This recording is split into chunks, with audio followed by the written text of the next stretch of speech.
নমস্কার বন্ধুরা, Nupur's daily life cooking চ্যানেলে আপনাদের সবাইকে স্বাগত জানাই। আজ আমি দেখাবো চিকেন চানা মশলা। কে রান্না করবে আপনারা দেখতেই পাবেন। আর যারা জানেন না তাদের জন্য বলে দিচ্ছি, উনি আমার মামা। আমার মামা ভীষণ ভালো রান্না করে।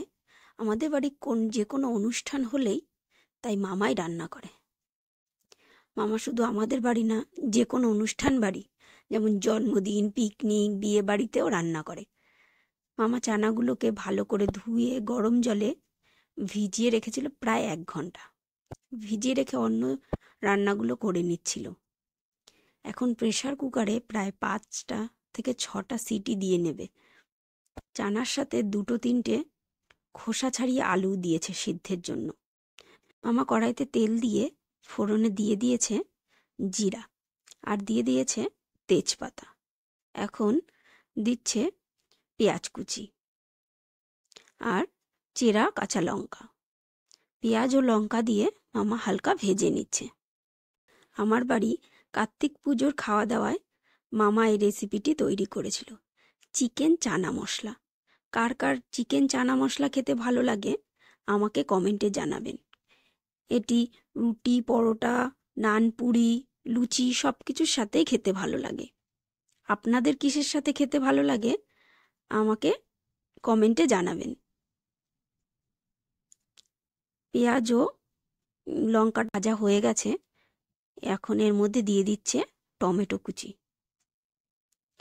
টমেটো কুচি দিয়ে আবারও একটু ভেজে নিচ্ছে।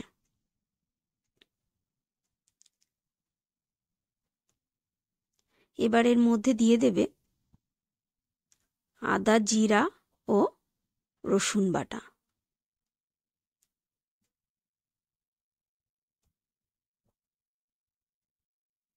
টমেটোটা ভাজা হয়ে গেছে। পেস্ট করে রাখা মশলাটা দিয়ে দিল, ওই আদা, জিরা ও রসুন বাটা। আর এর মধ্যে দিয়ে দেবে ধনে গুঁড়ো। একটু নেড়ে চেড়ে নিচ্ছে যাতে নিচে লেগে না যায়। মশলার বাটি ধুয়ে সামান্য জল দিয়ে দিয়েছে হলুদ গুঁড়ো। হলুদ গুঁড়ো দিয়ে একটু কষিয়ে নিয়ে দিয়ে দিয়েছে পরিমাণ মতো লবণ। এখন চিকেনটা দিয়ে দিয়েছে। চিকেনটা ছোট ছোট টুকরো করে কেটে নিয়েছে। চিকেন দিয়ে আবারও ভালো করে কষিয়ে নিচ্ছে।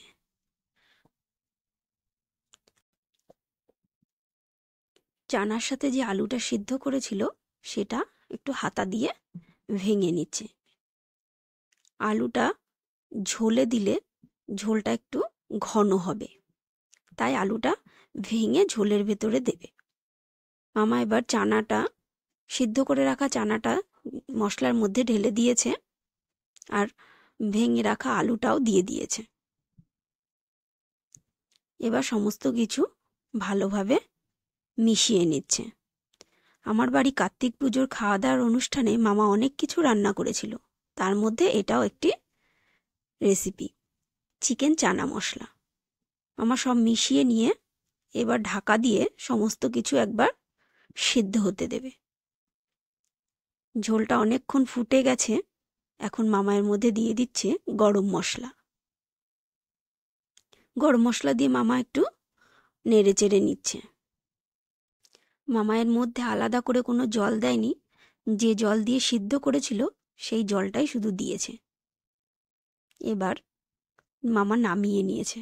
দেখুন ঠান্ডা হওয়ার পরে কতটা ঘন হয়েছে আর খেতে দুর্দান্ত হয়েছিল। আমাদের আজকের এই রেসিপি আপনাদের কেমন লাগলো আমাকে কমেন্টে জানাবেন। ভালো লাগলে লাইক, কমেন্ট ও বন্ধুদের সঙ্গে শেয়ার করতে ভুলবেন না। ধন্যবাদ।